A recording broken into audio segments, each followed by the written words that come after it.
উন্নত চিকিৎসার জন্য আজ মঙ্গলবার রাত 10টায় লন্ডনের উদ্দেশ্যে যাত্রা করবেন বিএনপি চেয়ারপারসন বেগম খালেদা জিয়া। তার সঙ্গে যাবেন তার চিকিৎসায় গঠিত মেডিকেল বোর্ডের সদস্যরা, দলীয় নেতা, ব্যক্তিগত কর্মকর্তা, স্টাফসহ 15 জনের অধিক মানুষ।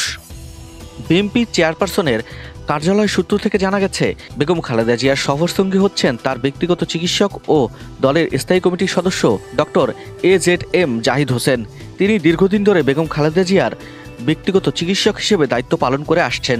তার মেডিকেল বোর্ডের চিকিৎসকদের মধ্যে সফরসঙ্গী হিসেবে আছেন doctor Fakhruddin Mohammad Siddiqui, doctor Mohammad Shahabuddin Talukdar, doctor Nur Uddin Ahmed ও ডক্টর মোহাম্মদ আল মামুন। এছাড়া বেগম খালেদা জিয়ার সঙ্গে যাবেন তার প্রয়াত ছোট ছেলে আরাফাত রহমান কোকোর স্ত্রী সৈয়দা শর্মিলা রহমান। দলীয় নেতাদের মধ্যে রয়েছেন তার উপদেষ্টা মণ্ডলীর সদস্য ডক্টর মোহাম্মদ এনামুল হক চৌধুরী, দলের নির্বাহী কমিটির সদস্য তাবিদ আউয়াল, খালেদা জিয়ার একান্ত সচিব ABM আব্দুস সাত্তার, ব্যক্তিগত সহকারী Mohammad Masudur Rahman, protocol officer SM Parvez এবং গৃহকর্মী ফাতেমা বেগম এবং রূপা শিকদার।